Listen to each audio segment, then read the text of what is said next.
चलो स्टार्ट करते हैं। तो हमारे पास लास्ट में फॉर्मूला आ गया था, that is r is equal to under root of a square plus b square plus 2ab cos theta. Okay, so what this derivation stands for? ये इसने r की वैल्यू फाइंड आउट किया। What is r? Just here, फिर से मैं repeat कर रहा हूं। Just here, this is vector a, this is vector a, here it is vector b, यहाँ पे vector b था। Okay, this is vector b here. So vector a and vector b, angle between them is theta. Just make a parallelogram. मैंने बताया था parallelogram बनाना पड़ेगा। दे vector initial parallelogram बनाएंगे हम लोग। देन पैरेललोग्राम बनाने के बाद you'll get answer. इसका जो आंसर मिलेगा that is the diagonal of a parallelogram. याद है diagonal मिलेगा उसका। This is answer. That is r is equal to a plus b. That is the addition. Addition. Are you getting? ये addition, ये हमने derivation किया था। And what is the value of r? r की value क्या होगी? Under root of a square plus b square plus 2ab cos theta. मैं बार बार repeat कर रहा हूँ, ये 2 साल तक यूज करना आपको, almost in every chapter. Okay, now हमने इसके नेमिंग किया था। What are the naming we did? Naming किया था हमने, let's say this is I think p, this is q, this is r, this is s। हाँ, उसके बाद मैंने एक्स्ट्रा कंस्ट्रक्शन भी किया था। What is extra construction here? Extend this PQ, right angle triangle. हाँ, राइट एंगल ट्रायंगल बनाया था, फॉरवर्ड एक्सटेंड किया था up to R। From there draw perpendicular here. Okay, this is T, PQ, RS, this one. और R का formula derive किया था। This is a formula for R, you to learn it. You have to learn it. This is a formula. You have to learn it. Is it clear?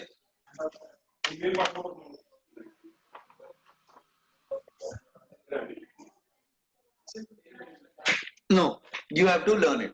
Okay. Now look here. अब हम कुछ और find out करने जा रहे हैं। Let's say resultant R, yo resultant जा रहा है, दिस वन हियर, ये एंगल को बाइसेक्ट कर रहा है। Which angle?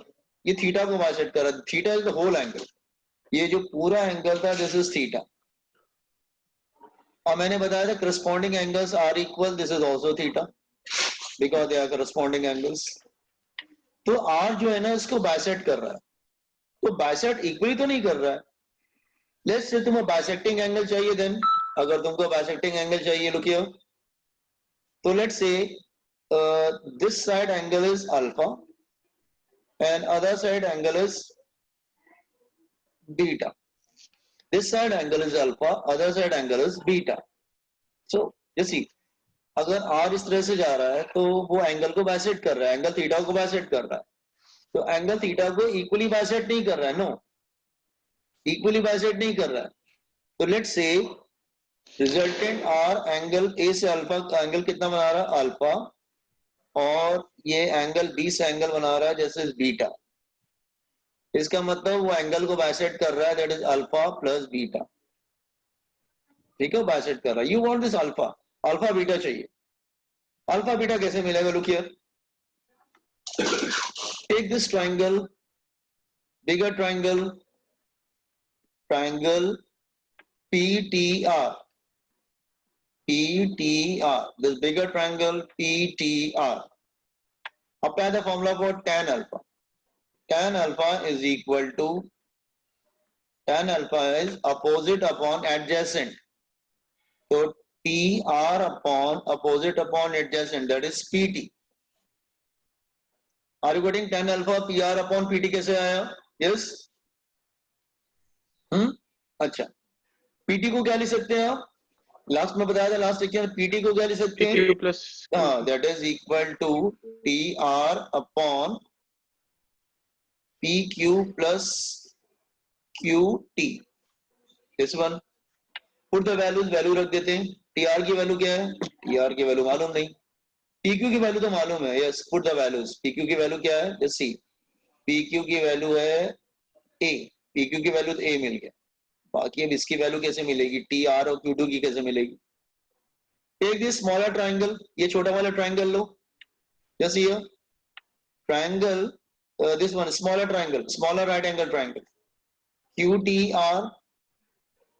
What is cos theta? Cos theta is based upon hypotenuse. आपको मालूम है this side is B, ये B है तो ये भी B रहेगा, ये A है तो ये भी A रहेगा। पैरेललोग्राम के अपोजिट साइड्स क्या होते हैं, इक्वल होते हैं। तो cos theta, take small triangle, cos theta is based upon hypotenuse, तो QT upon hypotenuse, that is QR, and QT and QR is B. QR is B. Then you will get the value of QT cross multiplied. QT become B cos theta. तो QT की value आ गई B cos theta. Put here B cos theta. अब TR की value कैसे मिलेगी? Again this triangle. Apply the formula for sine. Sine का formula apply करते हैं. तो sin theta is equal to opposite upon hypotenuse. तो TR upon hypotenuse क्या होगा? QR. तो TR अपॉन QR की वैल्यू क्या रख देंगे, B। QR की वैल्यू रख देंगे B। तो B की वैल्यू क्या आ जाएगा, B is equal to cross money TR की वैल्यू मिल जाएगी। TR की वैल्यू क्या आ जाएगी यहाँ पर, TR is equal to B sine theta, B sine theta. तो TR की जगह हम क्या रख देंगे, B साइन थीटा। तो ये हमें मिल गया tan alpha. This is a formula, ये हमारा फॉर्मूला हो गया, that is alpha find out करने का फॉर्मूला हो गया, that is this one here. ये ऐसे बोल सकते हैं, और alpha is equal to tan इधर आ जाएगा, it's a way of writing tan inverse, that is b sin theta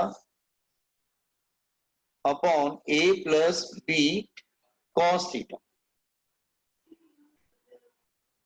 this one here. So So theta will be given ना? Theta will be given in the numerical, otherwise बिना theta के तो आप कुछ कर ही नहीं सकते आप। Theta will definitely given in the numerical, क्योंकि जब तक ये जानना, ये आर का फॉर्मूला क्या आया था, देखो under root of A square plus B square plus 2ab cos theta. इसका मतलब जब तक एंगल नहीं मालूम होगा आर भी नहीं मिलेगा। ये बिना एंगल के ये फॉर्मूला काम नहीं करता है, ये ध्यान रखना।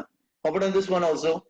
डायग्राम कॉपी करने की जरूरत नहीं है, रेफर टू द डायग्राम कर लेना, अल्फा बीटा मेंशन कर लेना। डायग्राम तो ड्रॉ किया था ना ये वाला, जो इसमें अल्फा बीटा बना लेना ऐसे करके, रुक वेट, इधर अल्फा कर लेना और इधर बीटा बना लेना, दिस वन इज बीटा, ऐसे कर लेना।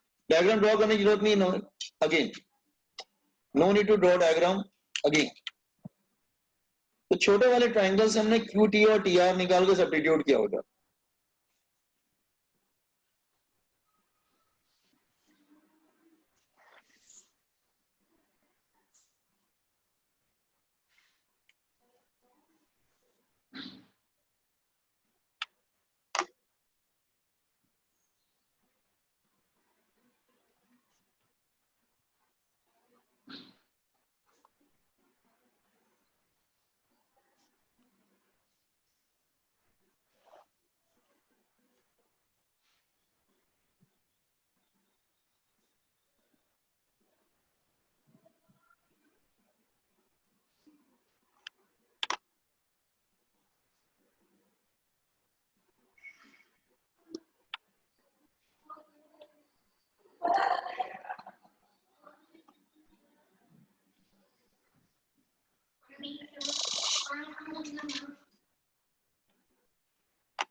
नहीं उड़ूंगी apa nih?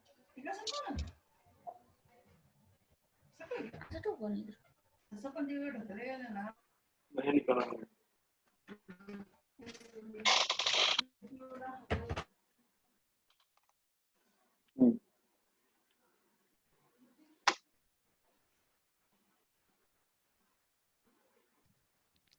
Sir, यस तो बीटा का भी यही रहेगा क्या फॉर्मूला? नहीं नहीं बेटा, ये अल्फा का, अल्फा इधर से बीटा उधर से। अगर बीटा पूछेगा ना तो तुम ए और बी को इंटरचेंज कर देना। वेट मैं लिख देता हूँ, चलो एक्स्ट्रा नोट नोट करके लिख दो, it is not in the syllabus but लिख देता हूँ।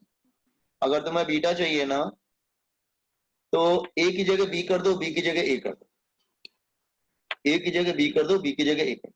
क्या हो जाएगा? ए साइन का ए और बी को इंटरचेंज कर दो।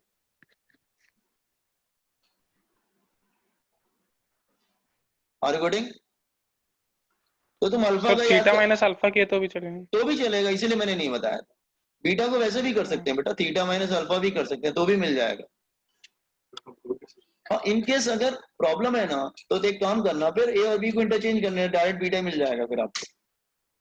तुम्हारी चॉइस के ऊपर है, वैसे स्टूडेंट यहाँ तक करता है। और नोट करके याद रखना, अगर ये बीटा का फॉर्मूला ये रहता है, वैसे बीटा तुम्हें थीटा माइनस अल्फा से भी मिल सकता है।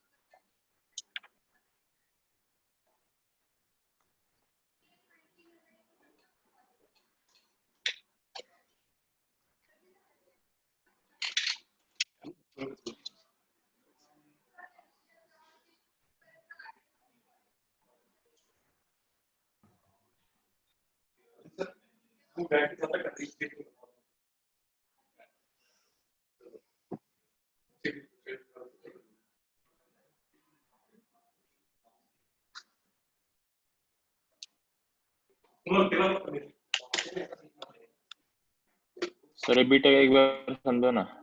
अच्छा, हमने बीटा का फॉर्मूला actually डिराइव नहीं किया, तो उसने पूछा कि ये जो अल्फा आप निकाल रहे हो, इधर का एंगल अल्फा निकाल रहे हो, तो बीटा कैसे निकलेगा फिर? तो उसने पूछा बीटा का फॉर्मूला यही होगा, तो मैंने कहा नहीं, बीटा का फॉर्मूला ये नहीं होगा। तुम अल्फा निकाल लेना, उसके बाद थीटा माइनस अल्फा करोगे तो बीटा मिल जाएगा। जैसे theta is equal alpha plus beta, तो बीटा कैसे मिलेगा? लुक हियर, तो beta is equal to theta minus alpha, मिल जाएगा। फिर मैंने उसको एक अलग तरीका भी बताया, तुम अल्फा का याद करके जाना। अगर बीटा का चाहिए होगा ना तो तुम क्या करना, ये अल्फा का देखो ये वाला फॉर्मूला है, और ये है बीटा का फॉर्मूला। तो मैंने क्या किया, ए और बी को आपस में बदल दिया, इनकी जगह को बदल दिया, मतलब जहां पे बी था उधर ए लिख दिया, जहां पे ए लिखा था वहां बी लिख दिया, तो बीटा का मिल जाएगा। उसका डेरिवेशन मैंने किया नहीं, मैंने आपको ट्रिक से डायरेक्ट दिया। आपके बोर्ड्स की बुक में ना सिर्फ यहाँ तक डेरिवेशन है, यहाँ तक डेरिवेशन आगे खत्म हो जाता है। Just wait, derivation will be over up to यहाँ डेरिवेशन खत्म हो जाता है। ये मैंने एक्स्ट्रा दिया था कि इन केस अगर जरूरत पड़ेगी तुम्हें बीटा चाहिए, तो या तो तुम थीटा माइनस अल्फा से निकाल लो, वन मेथड। मेथड नंबर 2, आप क्या करो, अल्फा के फॉर्मूले को अल्फा की जगह बीटा रख दो और ए और बी को आपस में इंटरचेंज कर दो। इंटरचेंज मतलब उनकी जगह बदल दो, जहां पे बी था वहां पे ए लगा देना, जहां पे ए था वहां पे बी लगा देना, हो जाएगा।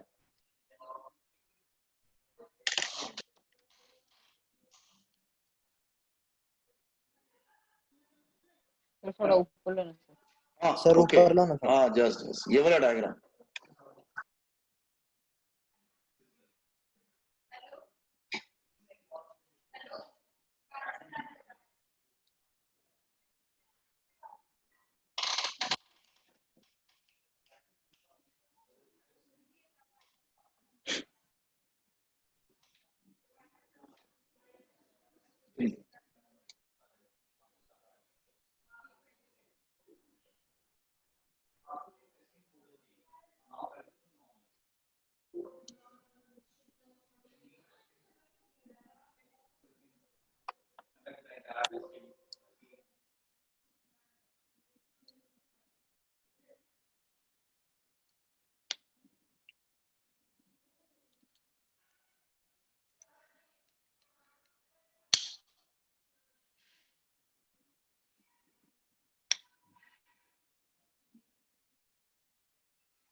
ओके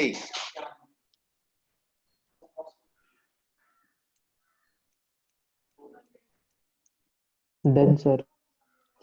हो गया, सबने कर लिया तो आगे पढ़ाना स्टार्ट करें। Yes sir. अच्छा ठीक है, yes okay, sir, done no sir. No no, okay okay चलो। अच्छा लेकिन इस फॉर्मूले का तुमको मास्टर बनना, आपके क्या जरूरत है मास्टर बनने की? नहीं सुनो, इस फॉर्मूले का मास्टर बनना है। फॉर्मूला ये है हमारा क्या, हमेशा ध्यान रखना, अब इस फॉर्मूले को मैं थोड़ा डिस्कस करना चाह रहा था आप लोगों के साथ। जैसे फॉर्मूला है r is equal to under root of a square plus b square plus 2ab cos theta, ये फॉर्मूला है। अच्छा ये क्या था तुम्हारा a, ये दिस इज a, और ये इधर b था, दिस इज b, थीटा इनके बिटवीन एंगल था, और रिजल्टेंट क्या था, रिजल्टेंट इधर था यार, वो तो लॉ ऑफ पैरेललोग्राम बन रहा है, वो रिजल्टेंट था, दैट इज r। अच्छा अब अगर सपोज कर लो ये रिजल्टेंट मतलब रिजल्ट इन दोनों का, रिजल्टेंट मतलब a plus B, r is equal to a plus B, ये है, ठीक है दिस वन। हाँ एक सेकंड मैं ठीक से लिख दूं, ठीक नहीं लग रहा है कुछ। हाँ दिस वन, वेट एक सेकंड, ये है r is equal to a plus B. अब तुम्हें इसका मास्टर बनना, मास्टर मतलब आप जरूरी नहीं हमेशा फॉर्मूला अप्लाई करो। मैं फर्स्ट केस लेता हूं, लुक हियर, फर्स्ट केस अगर थीटा तुम्हारा 0 डिग्री हुआ देन cos 0 डिग्री क्या हो जाएगा, cos 0 degree, yes boys and girls, cos 0 degree क्या आ जाएगा, 1। तो रिजल्टेंट क्या आ जाएगा, r is equal to under root of a square plus b square plus 2ab आ जाएगा, cos 0 डिग्री 1 हो गया। तो ये किसका फॉर्मूला हो गया, a plus B whole square का फॉर्मूला हो गया। इसका मतलब ये किसकी वैल्यू क्या आ जाएगी, a प्लस बी। इसका मतलब तुम आगे से याद रखना, अगर दो वेक्टर 0 डिग्री बना रहे हैं तो उनका आंसर जो होता है वो ऐड हो जाता है बेसिकली। जैसे मैं एग्जांपल बता रहा हूँ, लुक हियर, जैसे सपोज कर लो ये कोई टॉय कार्ट है, वेट, ये कोई टॉय कार्ट है और आप दो वेक्टर अप्लाई कर रहे हैं F1 एंड F2। F1 है दैट इज 5 न्यूटन और F2 है let's say 2 Newton. F1 and F2 ये दोनों पैरेलल हैं कि नहीं, दे आर पैरेलल, वो दोनों पैरेलल हैं। तो पैरेलल होंगे तो क्या होंगे, अल्टीमेटली एंगल कितना इनके बिटवीन बन रहा है, 0 डिग्री, तो दे विल ऐड अप। तो जो रिजल्टेंट होगा क्या हो जाएगा, that is 5 plus 2 that is equal to 7 newton. तो 0 डिग्री पे हमेशा वो ऐड हो जाता है, ध्यान रखना, 0 डिग्री पे वेक्टर्स ऐड हो जाते हैं। अगर दो वेक्टर दोनों पैरेलल हैं, 0 डिग्री कब बनता है, इसका मतलब दे आर पैरेलल वेक्टर्स। तो अगर दो वेक्टर पैरेलल वेक्टर्स हैं, दे आर पैरेलल वेक्टर्स, तो अगर दो वेक्टर आपस में पैरेलल है तो उनका आंसर क्या होगा, addition, they will add up, वो ऐड हो जाएंगे, ठीक है। अच्छा दूसरा लेते हैं केस 2। अब सपोज कर लो अगर एंगल 90 होता है तो cos 90 क्या हो जाएगा, cos 90 डिग्री 0 हो जाएगा। then what is the resultant, under root of cos 90 degree 0 हो जाएगा, तो होल थिंग विल बिकम 0। तो क्या रह जाएगा ब्रैकेट के अंदर, a square plus b square रह जाएगा, दिस इज आंसर। इसका मतलब ये बहुत इंपॉर्टेंट है, अगर दो वेक्टर आपस में 90 पर होंगे मतलब परपेंडिकुलर होंगे तो उनका आंसर क्या होगा, पाइथागोरस थ्योरम। मैं समझा रहा हूं, वेट, सपोज ये टॉय कार्ड है, वेट, अगर दो वेक्टर 90 पे हुए then suppose one force is acting towards right, एक फोर्स राइट की तरफ लग रहा है, let's say F1 is equal to 5 newton और दूसरा फोर्स इधर लग रहा है 90 डिग्री पर, that is F2 is equal to 2 newton. तो जो उनका आंसर होगा वो क्या होगा, पाइथागोरस थ्योरम हो जाएगा, पाइथागोरस थ्योरम हो जाएगा यह। तो रिजल्टेंट क्या आ जाएगा, that is equal to under root of 5 square plus 2 square that is under root of 29 newton, ठीक है, इज इक्वल टू 29 न्यूटन। तो तुम्हें याद रखना 0 डिग्री पे मैं ऐड कर दूंगा, 90 पे मैं पाइथागोरस थ्योरम अप्लाई कर दूंगा, ठीक है।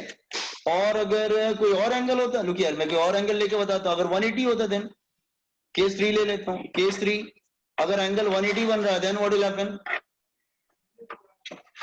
Case 3 theta is equal to 180 degree. What is cos 180 degree? मैंने आपको बहुत पहले बताया था ट्रिको में। cos 180 डिग्री क्या होता है?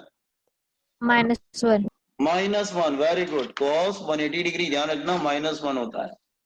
ठीक है, -1 हो जाएगा तो हमारा फॉर्मूला कैसे हो जाएगा? -1 आ जाएगा तो हमारा फॉर्मूला हो जाएगा r is equal to under root of -1 आ जाएगा a square plus b square minus आ जाएगा -2ab। तो फिर ये किसका फॉर्मूला आ गया? Under root of a minus B whole square, या फिर बोल सकते हैं that is a minus B. Mod लगा देना, a माइनस बी भी हो सकता है या फिर आप b माइनस a भी कर सकते हैं, आप ऐसा भी कर सकते हैं।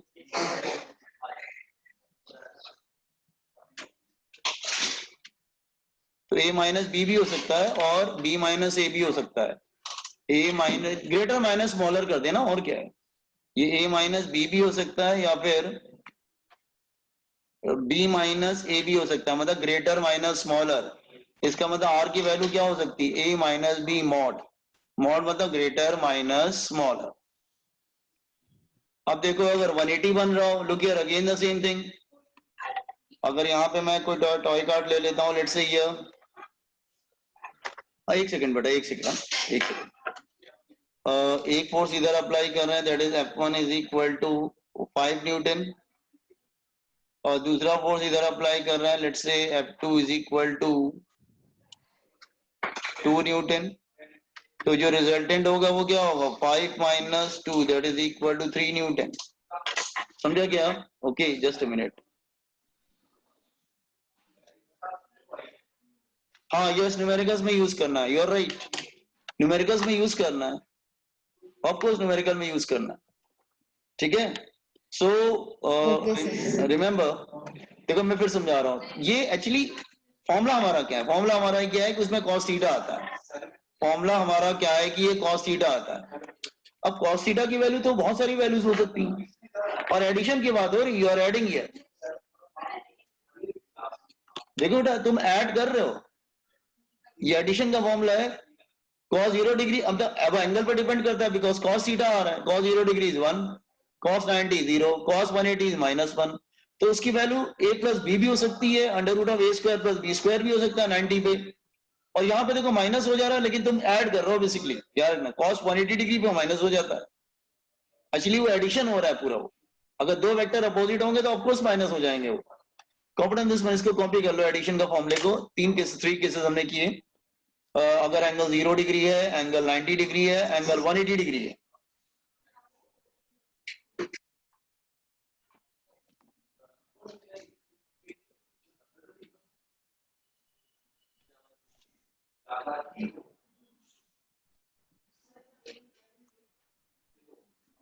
Hello sir. हाँ बोलो। सर एक बार ऊपर का स्लाइड दिखाओ ना, मैं स्क्रीनशॉट ले लेता सर। बोल, हाँ ये दिस वन, ये भी आज ये एक यहाँ से स्टार्ट किया दिस वन।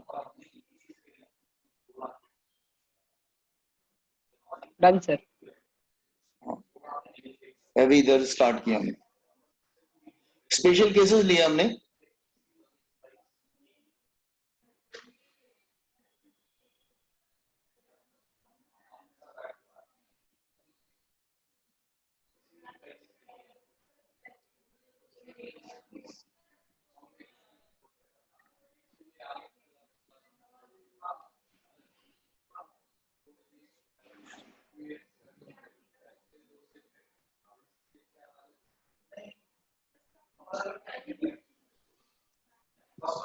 सर केस 3 दिखाओ सर।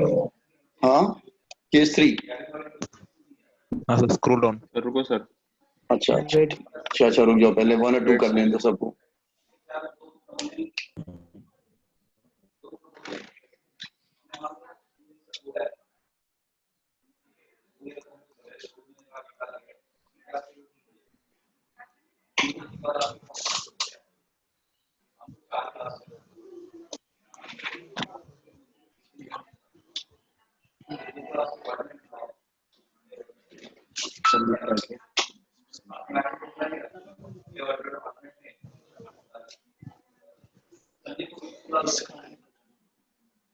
तुमने ये किया था, गाड़ी किया था, गलती से आया होगा।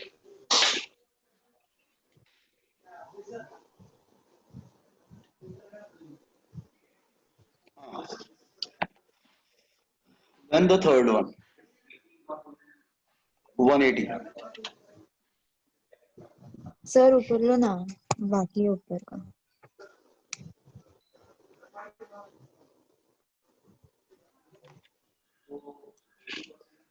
सर सेकंड वाला फिर से समझाओ ना।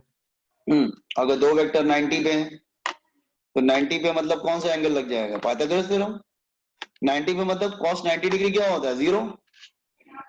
तो ऊपर वाले फॉर्मूले में देखो, अगर cos 90 को 0 रखोगे तो क्या हो जाएगा? थर्ड टर्म 0 हो जाएगा। 2ab into 0 is 0। क्या रह जाएगा? Under root of a square plus b square. इसका मतलब अगर दो वेक्टर अगर परपेंडिकुलर है तो तुम क्या करना? पाइथागोरस थ्योरम लगा देना दोनों पे। तो इतना हमेशा फॉर्मूला मत लगाना, तुम ध्यान रखना 0 डिग्री पे मैं ऐड कर दूंगा। अगर दो वेक्टर 90 पे होंगे तो मैं क्या करूंगा? उनको पाइथागोरस थ्योरम अप्लाई करके आंसर निकाल लूंगा उसका।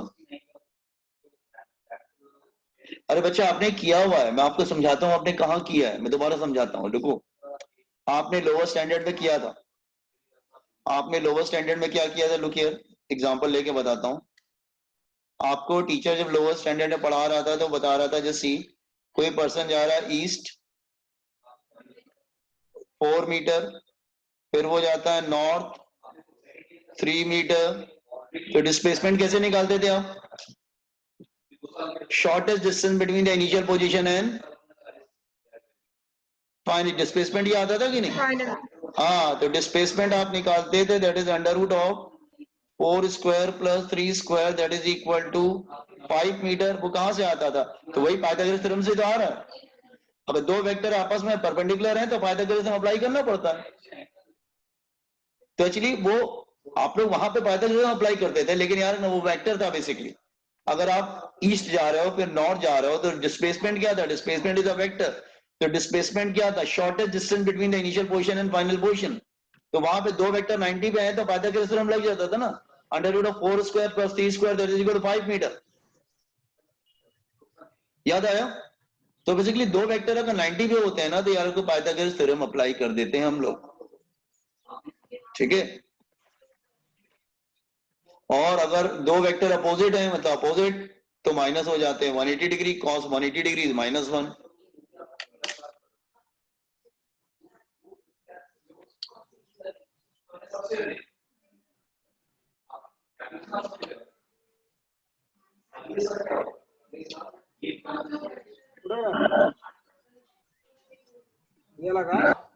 सर केस 3 में केस 3 के हाँ बोलो ऋषिकेश, बोलो बोलो।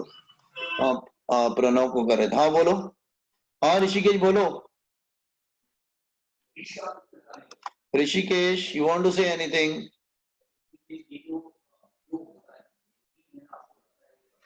सर हाँ बोलो। सर केस 3 में F2 हाँ F2 आगे की डायरेक्शन में जा रहा है तो F1 आगे था F2 पीछे था, तो ग्रेटर माइनस स्मॉलर करना होता है। तुम ग्रेटर माइनस स्मॉलर कर देना, देख लेना अपोजिट होंगे ना, जो भी ग्रेटर होगा देख लेना। अगर सपोज कर लो 2 इधर होता 3 इधर होता तो ग्रेटर माइनस स्मॉलर ये आ रहा है ना, ग्रेटर माइनस स्मॉलर, इसीलिए मैंने मॉड लगा दिया इसको। You can take anything, greater minus smaller, a minus b भी हो सकता है। F2 पीछे से दे रहा है क्या सर? हाँ मतलब दोनों अपोजिट डायरेक्शन में पुल कर रहे हैं। जैसे ये राइट 180 कब बनेगा? 180 कब पे कैसे बनता है? 180 तभी बनेगा ना जो अपोजिट होंगे। तो अगर F1 राइट की तरफ लग रहा है, F2 लेफ्ट की तरफ लग रहा है 2 न्यूटन, तो उनका रिजल्टेंट क्या होगा? सपोज 2 फ्रेंड्स आर देयर, वो किसी ऑब्जेक्ट को होल्ड करके अपोजिट डायरेक्शन में पुल कर रहे हैं, एक 5 से एक 2 से, तो रिजल्टेंट क्या होगा? दोनों माइनस हो जाएंगे ना, फिर 5 - 2 = 3। Yes sir. Okay no, yes तीनों केसेस किया आपने? डन। अच्छा ये याद रखना तुम लोग, मैंने आपको बहुत पहले भी बताया था, दोबारा फिर से बता दे रहा हूं। इसमें cos थीटा आ रहा है, इसमें cos थीटा आ रहा है, तो मैंने आपको बताया भी था अगर थीटा और cos थीटा लेंगे तो मैंने आपको वैल्यूज बताया इनफैक्ट बहुत सारी वैल्यूज बताई थी मैंने।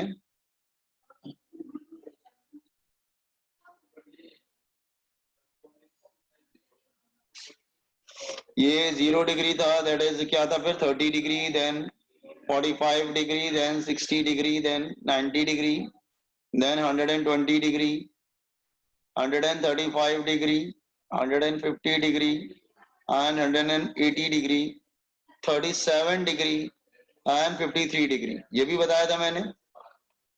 तो इसकी वैल्यू क्या थी, दैट इज 1√3/2,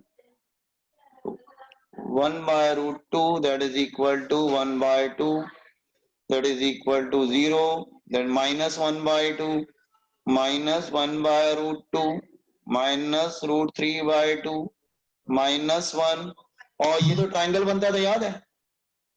ये ट्राइंगल हमने बताया था आपको 5 3 53 वाला। इधर 5 था, इधर 4 था, इधर 3 था, तो ये क्या बनता था, ये बनता था 53 डिग्री और ये बनता था, याद है? अरे 5 3 53 वाला। हाँ मैं दोबारा ट्रिग्नोमेट्री में बताया था। हाँ दोबारा बता रहा हूँ, देखो ये था ट्राइंगल बेसिकली।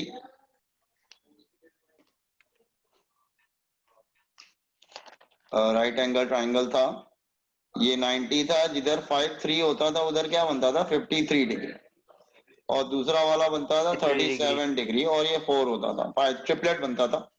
तो बाकी फॉर्मुलेस क्या आ जाएंगे, तो साइन cos 37 कितना होगा 4/5, 4/5, और ये 3/5। तो ये याद रखना, जब तुम फॉर्मूला यूज करोगे ना, r is equal to under root of a² + b² + 2ab cos theta, तो ये एंगल तुम्हें देखना पड़ेगा cos थीटा क्या है, अदरवाइज ये फॉर्मूला काम ही नहीं कर पाओगे अगर एंगल के वैल्यू नहीं रख पाओगे तो। You have to put the values, ठीक है? तुमने नोट किया क्या कि केस 1 में जब एंगल, जैसे ये केस 1 में, केस 1 में, केस 1 एंड केस 2, केस 3, जब हम एंगल 0 डिग्री ले रहे हैं तो फिर ये मैक्सिमम आ रहा है, this is maximum, r max, maximum क्या आता है, that is equal to a + b, तो ये मैक्सिमम आ रहा था। अब जब 180 ले रहे हैं तो क्या हो रहा है, तो मिनिमम मिलता था, that is r minimum, a - b, इसका मतलब ये इसकी रेंज हो गई, ये हो गया इसका रेंज। दो वेक्टर का जो सम होता है ना, वो एंगल पर डिपेंड करता है, ऑफ कोर्स एडिशन कर रहे हैं हम लोग, इट डिपेंड्स ऑन एडिशन। उसकी मैक्सिमम वैल्यू a + b हो सकती है और मिनिमम वैल्यू a - b हो सकती है, that is the range, range of addition of two vectors, addition of two vectors.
Hmm.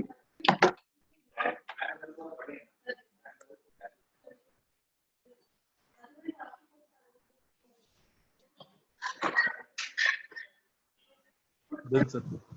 Okay, इसका मतलब हमें क्या समझ में आया कि sum of two vectors, remember sum of two vectors, sum of two vectors should never be greater than its sum, and should never be less than its difference, and should never be less than its difference.